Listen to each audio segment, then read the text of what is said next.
guess we get started then. All right, well, good morning. Good morning. My name is Dan Decarlo, and I've been here with Unity for a long time. This morning we're going to be talking about living the dream, and not necessarily your individual dream, because if we start talking about your dream, then we get into ego and that kind of thing. So we want to talk about living the dream as we cultivate the universe. And we want to begin with a little bit of meditation. So I have some music that I'd like to play as a background. Music is really important because thousands of years ago, before there were words that people really understood, collectively coming together, there was always music. And it was the connecting piece that brought people together. Even more so, music has a way of taking you to places you wouldn't otherwise go. We learn by listening and what I call cultivating equanimity, which I'm going to get into a little bit as to defining what that means. But I want to start with a little meditation using some of the music to take us there. Take us to places we wouldn't otherwise go.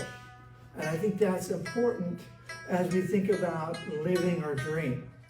And that's really what today is about. It's integrating with nature and divine spirit as we find our voice and learn to stay in tune with what nature teaches us as we learn to sing.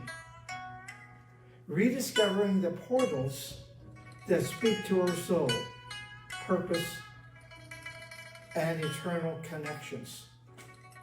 Portals that we affect everything we touch, as everything that touches us affects us as well.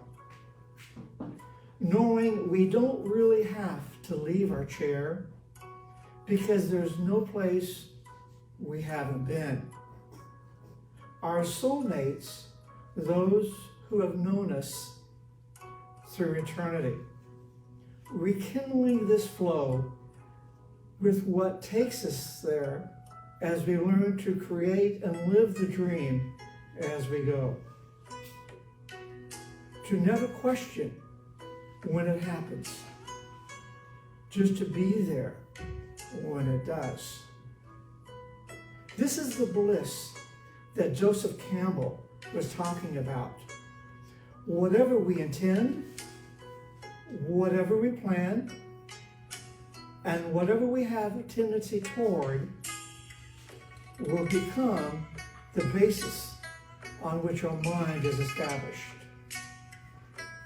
When we live and develop meditation based on equanimity, all aversion is abandoned. Equanimity fails when it produces the ordinary indifference of the uninformed. Having thought simply as a mental object with our mind, one is neither glad-minded nor sad-minded, but abides with equanimity and intrinsic wisdom, mindful as we become fully present and aware. We use words like original state of mind to denote both our home and our destination, but just as importantly as our aspiration and intention. Equanimity is often confounded with indifference or detachment, but this is far from accurate. These two are mild forms of aversion in which a person chooses to push their interest away from an object or deliberately remove awareness from attending to what is present. Equanimity is opposite of these, engaging objects with heightened awareness but without being pulled by attraction or pulled away by aversion. We are to see if we can cultivate the attitude of equanimity. So important to the practice of mindfulness as we find state of mind, as we look to what takes us there. Equanimity is not a lack of interest, but a state of heightened curiosity. It does not mean that we don't care about something, but that our caring about it is not driven by likes or dislikes. As we regard the thoughts flowing through our mind, abiding with calmness and tranquility, we become fully aware. That concludes what I consider this portion of the program regarding meditation. And I think that's important to note. And I want to continue, we can continue the music. Okay, as long as it's playing. All right. So, I often think books and movies are based on a story portraying one line of thought, or a few that tell what the author really wanted to say. It's like a 2-hour movie to convey a minute or two that is meant to stick with you. Field of Dreams with Kevin Costner and Burt Lancaster come to mind. Also Brad Pitt in 7 Years in Tibet. Like a great artist giving his voice to other people, that we are always on the journey until we are not. Living as if you are already there. As we live and become the portals for both ourselves and others as well. I think the idea of portals intrigues me, because as we live, we illustrate what that portal means as we convey ultimately what it means to live our dream. And I think that's really what's important. When we fully integrate with the divine spirit that exists within us, it's recapturing or re-entering this flow that eludes us when distractions overtake us, as we become one, what is commonly referred to as destiny. Living in reference with nature defines how we are to live as we create and in turn embody who we are yet to become. It is a learned attribute dating from the flow of antiquity we carry from within each of us. As the environment we create is the means of simply remembering what takes us there, to simply return to who we have always been, to what many have expressed as spiritual beings having a human experience. If you're here, and we hope you are, open yourself to meditate and think on what this means. Ultimately, this becomes the how-to we use to go there. How do we create the space that takes us beyond where we find ourselves, that defines us, that matches our highest endeavor? Again, how do we go there? What is it that prods us to go beyond the present, that best illustrates our own divine nature from within us? What universal vibrations are we attuned to that are meant to guide us. We can open this door by creating our own space that speaks both for and to us and eternity. The mind, body, and heart connection that serves to speak for us. Tending to our gardens and thoughts of assisting others and doing the same opens this door not only for ourselves, but for others as well.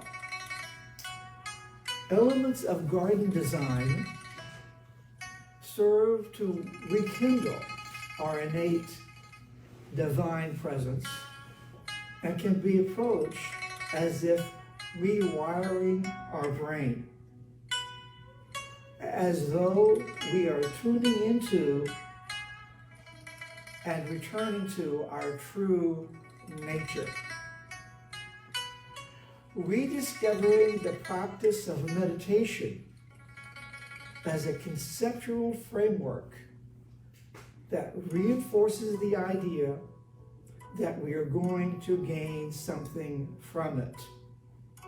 Lasting ideas, as Roshi calls them in Zen mind, beginner's mind, that when we live through and as our eternal presence with mindfulness and a goal-oriented framework, the more consistent our lives become, and the more we reinforce that eternal framework in tune with our innate consciousness.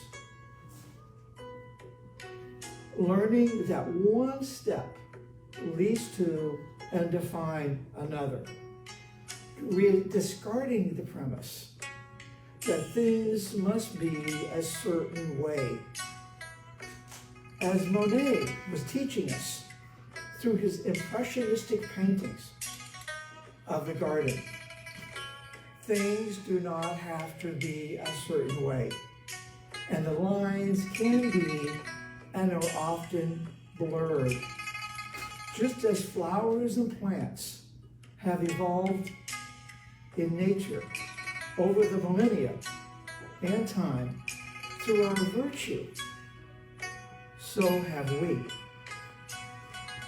Just as teachings from the East and West with Buddhism and Taoism, as well as the Christ presence within all things, other faiths and paths show us that life is eternal, always changing to fit the times. We approach our gardens and garden design with grace and the reverence they deserve, just as we do with our own lives and who and what we care about, taking people and things to places they have forgotten, have not been before, or maybe just for a while. This mindset is important in letting go of thinking things must be a certain way and the impermanence we all bring home from the stars and seasons of the sun and moon that guide us. Seeing ourselves as eternal. Here this time to correct past mistakes and moving on to our greatest attributes. We become the ultimate self-fulfilling prophecy. In simple terms, what's important to design is flow, movement, and how our eyes bring it all together. Like the balance found in feng shui, that as we align with nature it in turn aligns with us. How our gardens progresses over time, we make progress towards an ever-changing goal with what becomes unknowable. It is, as Thomas Jefferson said, no occupation is so delightful to me as the culture of the earth, and no culture comparable to that of a garden. Jefferson's garden notebook he kept for over 50 years was a comprehensive record of plants, horticulture techniques, and garden practices. His thoughts on landscape architecture and design of his home and gardens in Monticello and the University of Virginia illustrate a unique sense of place. All of this is a prelude to today's talk, which is how and why we create a sense of place for ourselves as we design our own garden. I want to make a note here of what Jefferson's call for Lewis and Clark, who made the great trek westward and opened the West. Most of what we find over the next 100 years in what was going to be the Smithsonian Institute were things that Lewis and Clark brought back with them that opened people's eyes to what was out there, because no one knew. And it was Lewis and Clark's vision and bringing what they brought back that was created this sense of, wow, a sense of we should go there for people at the time. How do we introduce ourselves and others to a meditative sensibility by the way in which we relate to our surroundings? Creating a sense of calmness and tranquility that brings others into what we're doing by first examining our intent and methods. For myself, is treating every plant, shape, and design as a living thing that desires and yearns for its own sense of self-expression. The oldest tradition of taking responsibility for what we are given and producing something useful for all things. Stewards of what is the ever-expanding nature of things that connects and pivots us to both our origins and what is yet to become. To carry ourselves as if there is a presence that embodies and surrounds us with a sense of knowing who we are beyond the present. When encountering others, that presence speaks for itself, as we are attached to situations that sense this and are thusly attracted to us as well.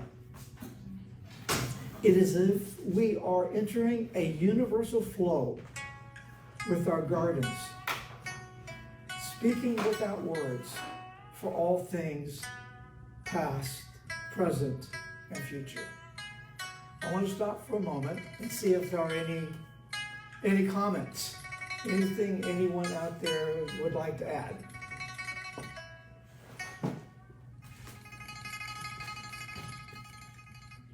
I think we're good, Dave. Okay, very good. All right, well, that's fine. Well, I just wanted to I see have a if... comment. Okay. I thought Sunday school started at 9:30. No, that's all right. So, What happened, sir? It's always been 9:15. so, I know what I said there's a lot of thought required to let it sink in, but that's important. And that's why I really appreciate Unity and those who are watching and the ability to go back and forth in what is being said. Because I think it's important to understand these basic universal principles. And I think it's important that we understand, first of all, who we are. And it's not for someone else to say. It's for us to find for ourselves. And I think that's one of the powers of Unity. 2 books I want to reference, although it could be many more. And again, I'm primarily talking about garden design. And the reason why I'm focusing on garden design is it's illustrative of how we live and how we create our own space.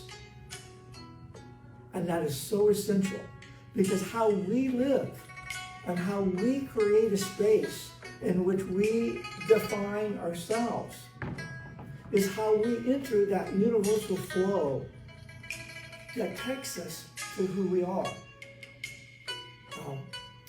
2 books I want to reference. It could be many more. The first is Garden Design, History, Principles, Elements of Practice. The focus on what is called the European model. Here's a copy of it right here. The second is called The Way of the Virtuous, the Influence and Philosophy of Chinese Garden Design, a book I love. Kind of like seeing things in a yin and yang, that way that catches the intent of how your eye and mind visualize going beyond what you think you know. There's so much here. I could easily teach a full college semester on elements of both the gardens and landscape design. I'd like to give a few highlights as food for thought that I think can be relayed as nurturing spiritual insight. As an aside, if I was locked away in a cave on Hushan Mountain, where I've been many times and I love a lot, with only an occasional beam of light streaming in what is called a hermitage, I would ask for only one book. This book. It is The Way of the Virtuous, the Influence and Art and Philosophy on Chinese Garden Design. It is a book that serves as a reminder or encapsulates, tells the story of what I've always known, but sometimes forgotten, and to where I return. Foremost is creating a sense of calm, tranquility, and calmness. Working within the intrinsic nature of our garden that translates into how we live, that emphasizes ethical and moral principles. We are to make aesthetic assessments based on ethical values. Confucius taught us that we are to identify mountains and streams equal to benevolence and wisdom. He felt associating with nature, one can cultivate a pleasant temperament and inspire better moral behavior. Ultimately, The key is in transforming natural scenery into a reflection of the moral character of our spirit. Illustrating the art of Wu Wei, who are doing nothing beyond ourselves. Most famous for many are the gardens of Suzhou in China. Gardens from 1,000 years ago that illustrate this idea of Confucian, the gentleman who copies the virtuous. I've been there many times. When I was teaching at Jining University in Shifu, I taught English to students who were to become tour guides. Some of them would go to Suzhou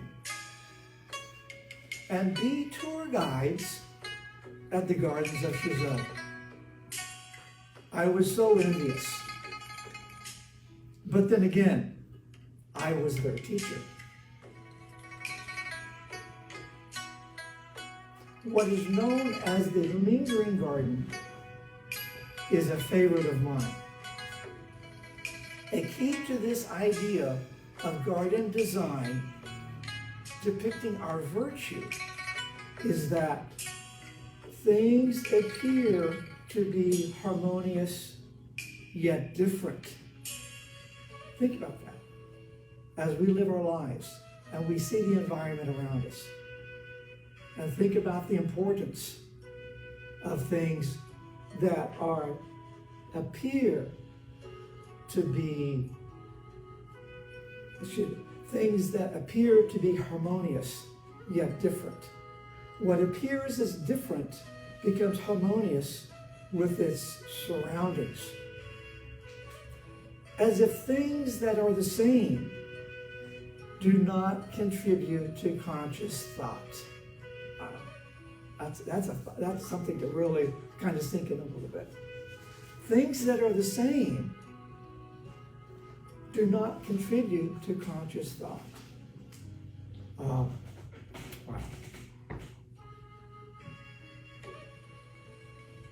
As if that with Eastern thought, especially Taoism and Lao Tzu, emphasizes the sense of emptiness and calm, where our potential derives from this emptiness, from within us. Emptiness brimming with possibilities, with potential uses endless. To see and visualize all you encounter as being beyond the beyond, as just a starting point and fearlessly going there. A difference from what is expressed in Western gardens, where we begin with emphasis on solid, large architectural objects. For most of us, that's our house. As a solid core, signifying we've arrived. Whereas in Eastern gardens, there is an empty object, signifying a certain reverence to nature in the middle. Most common are what is known as courtyard gardens that remain empty at its core, with scenic objects and places to go around the sides that serve as an outside room, both illustrating or contributing to our spiritual connection between man and nature, or the lack thereof. As I said, I could teach a whole semester on this stuff. I just find it very fascinating.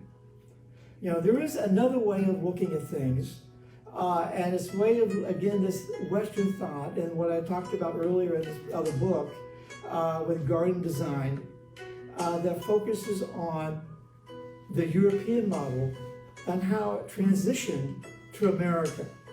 From this, I would briefly talk about two key elements. First, discovering our style and how we express our innate nature through our gardens. And second, how we create our own sense of place that moves us beyond the present. In Western thinking, we often seem to be guided by ideas along the lines, well, we've always done it this way.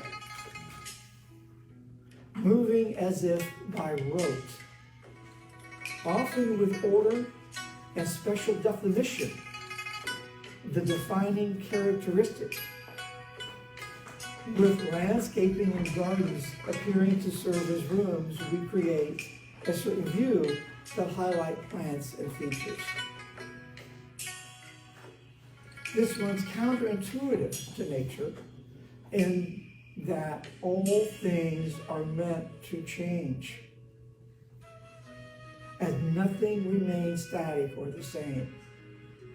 It's what the I Ching taught us thousands of years ago, and the idea that change is inevitable. And it's what Buddhism teaches in the impermanence of all things, that things will change, and how we adapt to that change defines who we are going to become. You know, that unfortunately we bend nature to man's will as the norm. Many times, when we see this a lot in landscape, you know, they're going to take all the trees out of a subdivision, put houses in, and then, well, let's put a few trees in here, you know. Yeah. Instead of working within what nature was intended to be,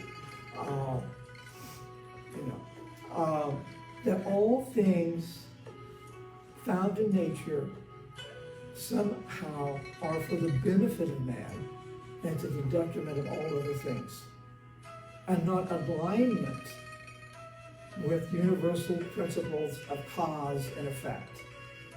Over time, history, the garden and man have been a place where they coexist, serving as a place of inspiration as the #1 leisure activity, even here in America, where gardening is the #1.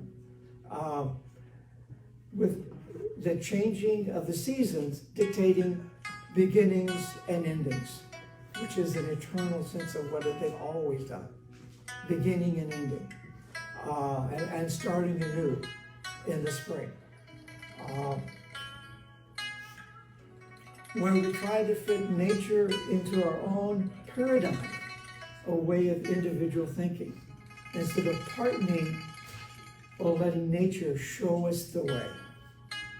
We can lose the inherent connection we have with our environment, as if looking for the association we've always had, but through an inattentiveness, somehow lost. There seems to be a paradox here somewhere. Today, we should be a model of climate activism that puts at the center of every act and decision that prioritizes this interconnection. Again, seeing things that appear to be similar but different. That we are one with all living things, as our love of nature should be empowered with reverence and grace. And I think this is part of what it means by living the dream. Living the dream as to who we are yet to become. Once you have a sense of identity of who you are. Our style tends to begin with borrowing and adapting to suit new situations, often with little regard, with what may have existed previously. Things lost by our own inattention. Not by fitting in, but by creating something new. We look to patterns on the ground as a first step and think of structure, on laying it out on paper to create an immediate sense of order and spatial definition. This structure leads to a certain discipline and order that we use to define the next step that needs to be taken. For myself, this is one of the things I love about Eastern thought and Eastern philosophy, with Confucius especially. Having lived there for over 20 years, and lived next to the Confucius mansion and temple, walking the ancient streets where Confucius walked. It's amazing, amazing sense of identity, of our beginnings. Going places where you know you've been before, as if now this is not the first time. It's identifying with who you are. And again, it doesn't matter to anyone else. It matters for you, and identifying with who you are and learning who that is. Once we know or have a sense of that, then it's that capturing the flow and becoming a part of the flow and being that universal sense of identity of who we have always been. That is essential. Some people laugh and some people say, oh, that's foolish, whatever. But it's not. The greatest writers, the greatest musicians, the greatest artists, the great people who have known and come to sense this, enter that flow. And for me, the secret of meditation really is entering the flow. Going 1,000 feet in the air and traveling to places you've always known. And what I mentioned earlier about never leaving your chair, you don't need to physically, because you've been there. You've been to these places. And that's what's really important in identifying who we are, which most people never go. They don't take the time, or they don't have a sense of identity as to who they are. And they get lost in the present. And that's not what we're here to do. We use the present to take us to the next step of identifying who that is. And I'm going to repeat it. I think I've said this. I may repeat it. But it's without defining or knowing, that is our emptiness that serves to define us. That emptiness is what we use to define the next step that we are here to take. Living within the confines of what nature allows as life's greatest teacher. It is this nuance that attracts our attention, with all things contributing to creating a sense of grace and space where our imagination and spirit have an opportunity to soar, where we can discover our own space and use it to become our most natural selves.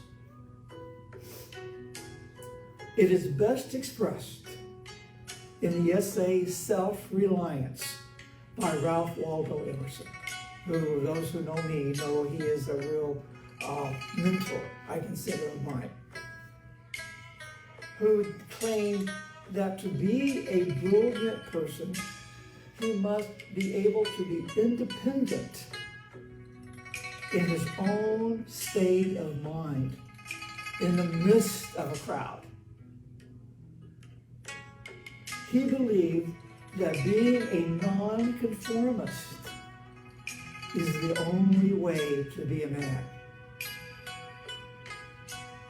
his ideas on transcendentalism became a connecting piece between East and West and helped to shape the consciousness of Charles and Myrtle Fillmore from Unity. Without him, Unity and we probably wouldn't be sitting here today. Are there any, that concludes my written presentation. I have more I can say, but I'm curious before I go on, are there any comments of anyone who are here? Well, thanks, Dan. I really appreciate you taking the time and sharing your expertise on all that you shared with gardening and with. I guess to me, I love the wildness of nature, and when you were talking about conformity and about everything being the same, it brought me to just looking at growth of some of the cities that I've lived in or near in the last few decades, and so often I see housing developments in some of these expansions of the city. And you're right, what they'll do is they'll just come in, they'll bulldoze everything down. And then they'll start putting up these houses that all look alike. And not only that, but they look alike, but they're also colored the same color. And the roofs are all the same color, and then they'll start planting little trees, and and it just kind of takes away from nature, I think, and it has no, it doesn't feel like it has spirit to it. One example that I saw, Sue and I lived just a mile from where we live now, but that's what they did. They took and they kind of bulldozed everything down, and all the houses were pretty much the same. And then we moved a mile away from where we are now. But they did it very differently. Every house is different when they built them, and they left the trees. It's amazing. I mean, of course, they had to clear the trees where they put the houses. But you may have, a massive 150-year-old oak in your front yard or your side yard or, whatever.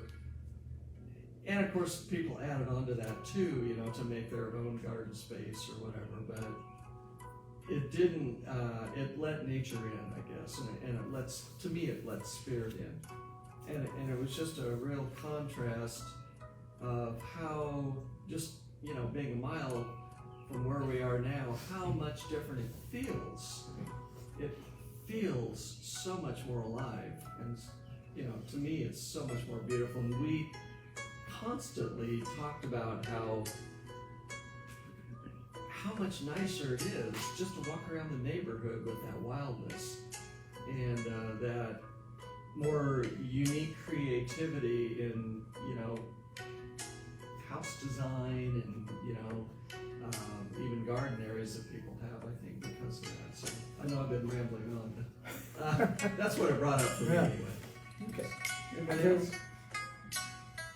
I don't need that, but I'll. You don't need this? I don't want that thing. You have such a big mouth. No, the thing is, Not the reason we use the mic is because Oh, there for are that. people online that can't hear you. Oh, that's the So reason. you need to use the mic, please.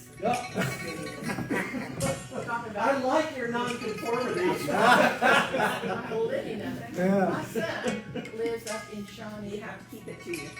My son lives up in Shawnee, Kansas. And when they went in here, they left a great big strip of just trees and stuff. Yeah. And so he goes to his neighbor to mow the yard, and all of a sudden, 4 baby foxes come out from underneath this little they outbuilding. can't hear you. Yes. And I thought to myself, now, that's really great. I mean, Yeah. and then he said one day he went out in his front yard and there was one of them walking across around the houses. So there's enough wildlife around there It's kind of makes it feel like you're out in the it's desert. so wonderful to have nature right there where we live, isn't it? Yeah. I mean, I love it. Well, I think so much of what we try to move to in the idea of planet unity, and what we try to do every year, you know, that one weekend, but we want to live that way every day. We want to have that idea of connection and connectedness to all things. So when we talk about planet unity, we're not talking about something we're just going to do one weekend of the year. It's something that we do how we live. And I think that's the idea we want to transcend to the community and who we are as people. This is all what we believe, that we are one with nature, that we want to coexist with nature, and our way of expressing that as a group is why we do this. Yeah, go ahead, John. Okay, so one of the things that, like, we can do is how we treat the property that we live on, and try to be as true to ourselves with the gardening and letting the natural things occur. But then there's some kind of political things that we can also do. For instance, the monoculture that has developed in our country, where, you know, it's either soybean or corn. And I mean, right now there's a lack of wheat in the world because of the Ukraine war and such. But and we're not growing enough wheat in our country to make up the difference because of this monoculture deal. And one of the things is corn syrup is no better or worse for you than regular cane sugar in terms of, you know, the health ways. But so I just avoid ever buying. I just read the ingredients, and I refuse to buy corn syrup food like soda, all Coke and Pepsi, everything that's all corn syrup, and try to avoid buying anything that has corn syrup in it to do the sweetening, because just as a stand against monoculture. Well, I think a large part of it, and I mentioned it a little earlier, as far as when we talk about living the dream, it's like, what is it that takes us there? How do we live our lives in such a way that we go in the direction we are intended to be going in? And it is that connection with the flow of the universe that we are here to identify with and find. When I mentioned earlier about why Joseph Campbell's idea of your bliss, why that resonated and resonates so much with people universally. Because it's, you know, going off, finding your bliss, whatever, and coming back, whatever.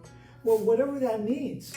But it's going there, not being afraid to go there. And it is that fear of the unknown. Well, I don't know what the end result will be, so I can't do that. Well, that's precisely the point. Because if you have a preconceived idea of what it's going to look like, then that's what it's going to look like.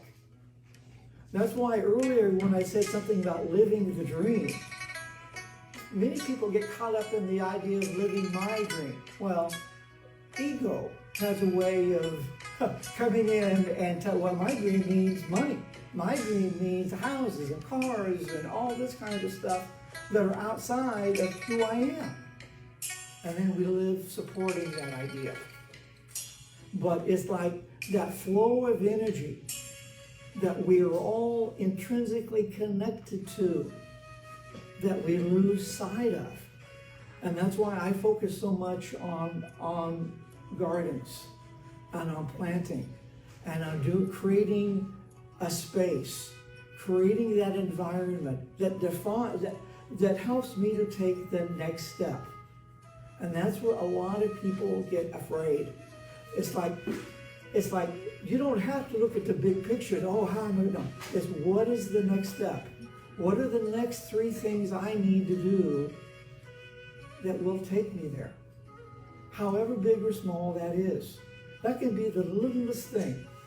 And one thing tells you what the next thing is. That's the most important thing I could ever tell anyone. Is that taking that step, becoming who you are meant to be, or who you have always been. And then you're here to do that, and then take that next step that identifies with that intrinsic nature of self, of from within, who you are. And I think that's what we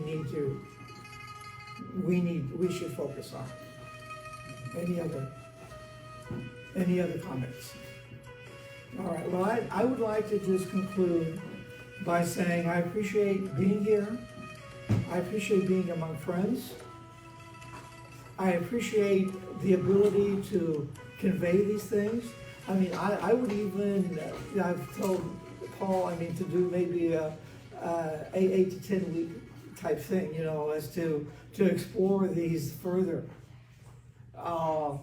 with people who are interested in doing the same. And it's not my ideas. It's like when I was teaching in China and I had all these kids that were going to be teachers. It was like, wow, 400 kids here that are going to be teachers, and they're going to be out teaching other kids. So, I was their English teacher. They were going to be teaching English. Wow, that kind of woke me up a little bit. But it's how the one question they would always ask is, how am I supposed to live who I'm supposed to become? Because they lived, many of them from the countryside, from where Confucius, they've lived in that 400 or 500 years of that Confucius thought and identity. And that'll wake you up a little bit. But it was that idea of teaching and that idea of conveying universal principles and thoughts. It's why Paul and John and those of us who give this program every Sunday morning, what are we trying to convey? What is that universal presence that unity conveys that Charles and Rhoda Fillmore took and ran with, and many followed and became who we are as unity? And that's what we do. We are here to teach. And when we teach, then we learn. We have to know something to teach. and so it's the knowing. And it's the understanding the impermanence. And understanding that while we are mortal, we are immortal. We are immortal. It's what Laozi and Confucius and what we learn from philosophy throughout history. It's the word we go by. I want to end with what the shaman taught all those years ago in China, when the clans would all come together, and many of them didn't speak the same language, and the clans would each come together. And there was this one guy, this one shaman, who was the teacher of the other shaman who would come into the clan gathering. And he was the one they all looked to. He was the one who was teaching the other shaman, who would then go out and do what he was doing. To look to the stars, to know who you are, to understand seasons and beginnings and endings, and how we transcend ourselves to others. And with that, I will conclude and say namaste. Thank you. Thank you, Dan. Let's give Dan a big round of applause here. If you don't mind me Sure. saying, Dan, you can put the camera for us. If you ever want to see a really wonderful yard, drive by Cherokee and Jefferson. That's where Dan lives. He's got flowers just all over the place. I was just there yesterday, and I've been going to visit with Dan, for the last few years, and just little by little, it's just really wonderful to see that. And if you don't mind me sharing a story, Go ahead. this is something Dan told me a few months ago. There used to be correct me if I'm wrong in the story, but there used to be an older lady that would walk by his house on a regular basis every day to see his beautiful yard. I mean, it's really spectacular. And a week would pass by and a month would pass by, and I can't remember how long it was, but anyway, time passed, and Dan didn't see this woman walking by his yard anymore. And I think he met this woman's son a little bit later. Well, first I'll let you. Boy, you have a mic there. Okay. Well, what happened is really interesting. She would come by, and she had been a gardener, but she was in her 80s, couldn't do it anymore, but she walked a lot, and we would talk about different perennials and one thing and another. And then there was a period of time that she didn't come, and then one day I saw this hearse go by. They never come by my house. And there was like 4 or 5 cars behind it. And they just made the corner. And I was out in the yard and I noticed it, whatever, and I didn't think, I thought about it. But a week or so later, a guy pulls up in the driveway. And it was her son. And he came over and said, "Thank you." He said, "That hearse that drove by was my mom. She wanted to see your garden one more time." Oh, wow. Wow. That just totally, that blew me away. I really almost, I didn't know what to say. But it's like this lady, she had been a gardener all her life. She loved flowers. She loved growing the flowers. And it meant so much to her. And, as she got older, she couldn't do it anymore. She couldn't physically go out and plant the flowers and take care of them, one thing or another. But she could, from afar, you might say, she liked my yard. And to me, That's an understatement. that was, yeah, I'm going to go out and plant more flowers. Anyway, that was it. Thanks, Dan. I'm sorry, we have to kind of wrap it up here. First of all, I have the donation basket right here. Don't forget to open your pocketbooks and your purses and just empty them all out there in the green bag there. Just kidding. We always do take a donation. We do survive on the energy that you put into it, whether it be with finances or with your time. And a good example of that is this weekend we had a yard sale. It was our annual yard sale, and wow, that was phenomenal. I mean, the kind of energy that took place to put it together, but also for people to come in and get some great stuff, and it helps the church out too, for us to thrive and go ahead. Yeah. Survive or flourish? Well, you did let me finish my sentence. Okay. Survive and flourish both, but thrive is what the word I was going to say. So anyway, let me get to the announcements before we get in our circle back here. We're having a salad and a summer treats potluck on June 12th, which I believe is next Sunday, following the celebration service. So bring salad, bring something to eat, and we're all just going to share after church next Sunday. Stephanie Barton is also going to be talking next Sunday on the Angels Among Us. She has a workshop in the afternoon at 1:30 following this potluck that we're going to have. And the fee to attend is $20. You can register in the office or online.